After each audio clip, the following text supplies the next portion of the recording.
தொடர்ந்து நீங்க ஸ்டேட்டாவும் கருத மாட்டீங்க, எங்களை யூடியாவும் கருத மாட்டீங்க. இது போன்ற சூழ்நிலையில நிதி நெருக்கடியில் புதுச்சேரி அரசு தள்ளாடுது. புதுச்சேரி எந்த நிதி நெருக்கடிலையும் கிடையாது. புதுச்சேரிக்கான அனைத்து சப்போர்ட்டும் நம்முடைய மாண்புமிகு பிரதமர் திரு நரேந்திர மோடிஜி அவர்களும் உள்துறை அமைச்சர் திரு அமித்ஷாஜி அவர்களும் முழுமையாக செய்து கொண்டிருக்கிறார்.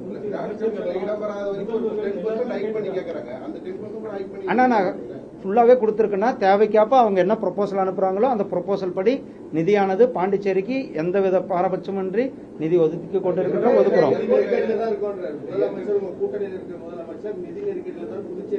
அதுதான் நான் சொல்றேன்.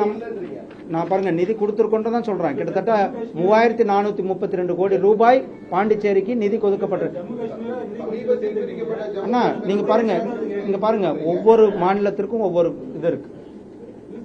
ஒரு நிமிஷம் இருங்க, அப்படி இல்லைங்க. பாருங்க இந்த ஜம்மு காஷ்மீரை பொறுத்தளவுக்கு ஆர்டிகல் 370 நாம எடுத்திருக்கிறோம். எடுத்த பிறகு அங்க நம்ம இங்க ஏற்கனவே இன்ஃப்ராஸ்ட்ரக்சர் பண்ணியாச்சு. அங்க இன்ஃப்ராஸ்ட்ரக்சர் பண்ணி கொண்டு இருக்கிறோம். இங்க ஸ்டேச்சுரேஷன் ஆயிருக்கிறது. உங்க கோரிக்கை நான் நிதி அமைச்சர் சொல்றேன். நன்றி. இல்ல அது தனி ஏங்க இது ஒரு மிகப்பெரிய பட்ஜெட்டை வரவேறுங்க. இது ஒரு இங்க பாருங்க ஒரு நிமிஷம். இங்க இந்த பட்ஜெட் யாருக்கும் எந்தவித இது இல்லாம பாரபட்சம் இல்லாம அனைத்து மாநிலங்களுக்கும் சமமாக பாவிக்கின்ற அந்த பட்ஜெட்டாக தான் நாம் பட்ஜெட்டை கொடுத்திருக்கிறோம். நான் இவ்வளவு நேரம் ஒரு நிமிஷம் இருங்க தம்பி சார், நான் ஒரு நிமிஷம் கேளுங்க. இந்த பட்ஜெட் நான் இவ்வளவு நேரம் உங்களுக்கு ஒரு பிரசன்டேஷனே கொடுத்தேன், புரியுதா? இவ்வளவு ஒரு தீவிரமான பட்ஜெட், மக்களுக்கு உபயோகமான இருக்கின்ற பட்ஜெட், மக்கள் பயன்பெறுகின்ற பட்ஜெட். கிட்டத்தட்ட 25 கோடி பேர் ஏழ்மையிலிருந்து மேல கொண்டு வந்திருக்கிறோம், புரியுதா?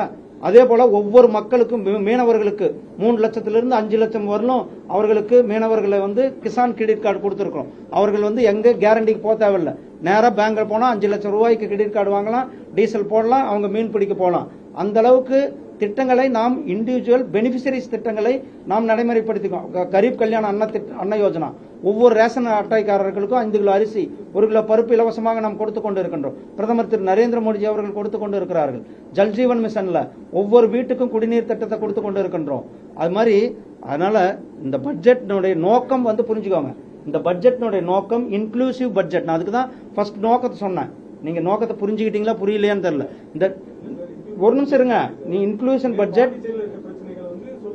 நான் பாண்டிச்சேரிக்கான இது என்னன்னு சொல்லியிருக்கிறேன். பாண்டிச்சேரிக்கான என்னென்ன திட்டங்களை ஒதுக்கி இருக்கிறோம், பாண்டிச்சேரிக்கு எவ்வளவு நிதிகள் கொடுத்து கொண்டிருக்கின்றதையும் நான் உங்களுக்கு விளக்கமாக சொல்லியிருக்கிறேன். 3432 கோடி ரூபாய் இந்த நிதியாண்டுக்கு மட்டுமே பாண்டிச்சேரிக்கு நிதி கொடுக்கப்பட்டிருக்கிறது.